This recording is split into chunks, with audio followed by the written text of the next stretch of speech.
फिलहाल आपको press conference में लेकर चलते इस वक्त Govind Singh Dotasra PCC chief press से मुखातिब हो रहे हैं।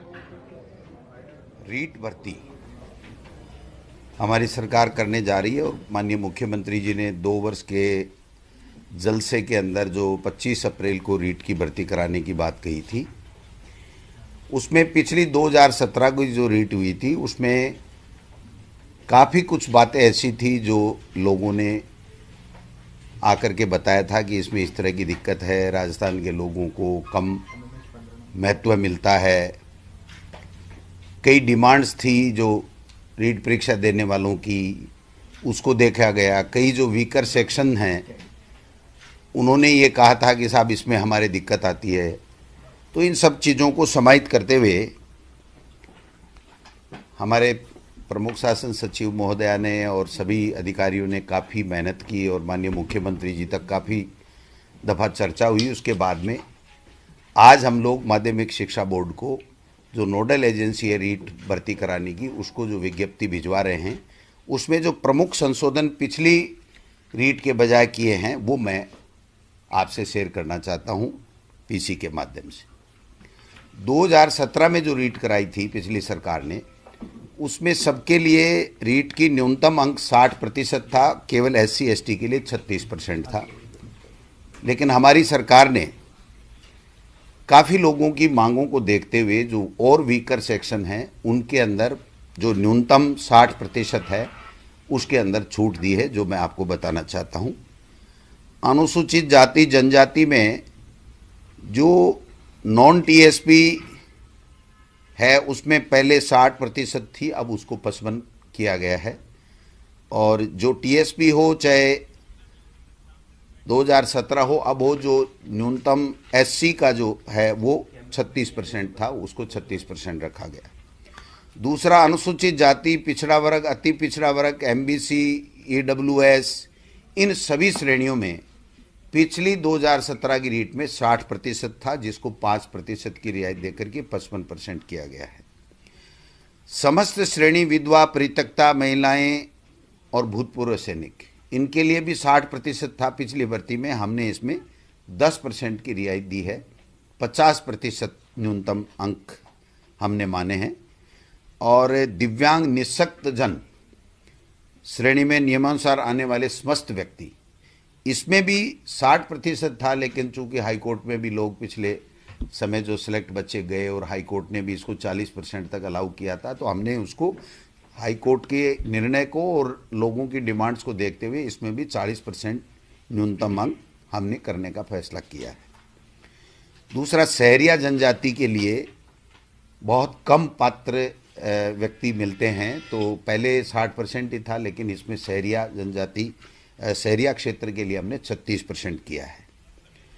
दूसरा जो एक मुद्दा रहता था कि जो 50% अंक न्यूनतम जो स्नातक है, तो वो स्नातकोत्तर या स्नातक में बीएड करने वाले जो बच्चे हैं उनको भी हम लोग अलाउ कर से हैं। NCT की जो 13 नवंबर 2019 की जो गाइडलाइन थी उसकी पालना करते हुए हमने पहले अगर स्नातक में 50 नहीं है, स्नातकोत्तर में कितने भी हैं, तो वो नहीं बीएड ये रीट दे पाता था, अब उसमें कर दिया गया। दोनों में से किसी भी में भी अगर वो 50% है तो वो भाग ले सकता है रीट के अंदर। दूसरा जो न्यूनतम अंकों का था, बाकी अन्य कैटेगरी के लिए जो 12वीं में या जो BA में, उनमें जो छूट थी वो EWS और ये जो हमारा दूसरी दोनों MBC है उसमें भी उसको शामिल करते हुए पहले की तरह बराबर इन दोनों कैटेगरी को भी हमने शामिल कर लिया है।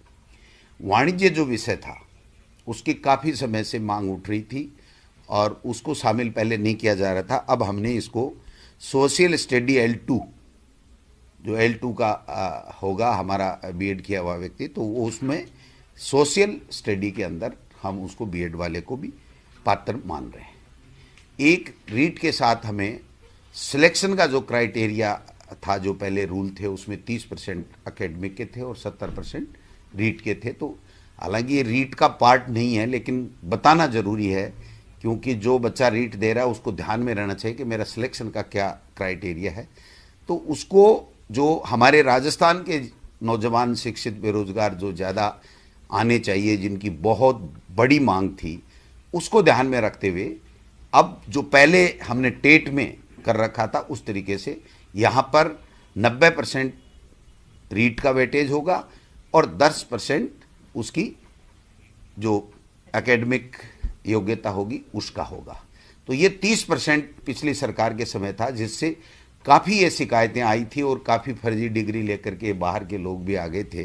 तो मैं समझता हूँ राजस्थान के लोगों को ज़्यादा से ज़्यादा वेटेज मिले, इसके लिए भी हमने किया है। एक जो राजस्थान के बेरोजगार बच्चों को ज़्यादा से ज़्यादा मौका मिले, इसलिए 2011 में पहले जो सिलेबस बना था, तो इसमें जो एनसीटी की गाइडलाइन है उसमें है कि प्रचलित पाठ्यक्रम के हिसाब से आपको सिलेबस देना है।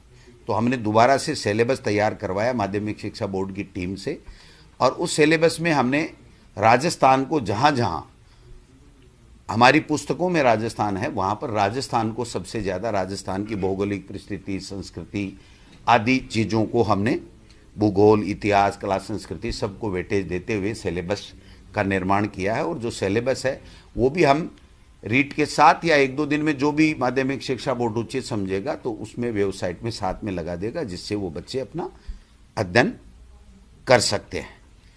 बाकी जो मोटा मोटी चीज़ है, एक बात कन्फ्यूजन चल रहा था कि बीएड वालों को L1 और L2 दोनों में लिया जाएगा, नहीं लिया जाए। तो एनसीटी की गाइडलाइन का हमने अच्छे तरीके से अध्ययन किया है, उसमें राज्य सरकार के ऊपर छोड़ा गया है। और एक शर्त ये भी है कि अगर कोई बीएड किया हुआ व्यक्ति L1 देता है तो उसको 2 साल के अंदर अंदर ब्रिज कोर्स करना पड़ेगा 6 महीने का, और वो ब्रिज कोर्स उस संस्था से करेगा जो एनसीटी के द्वारा मान्यता प्राप्त संस्था होगी।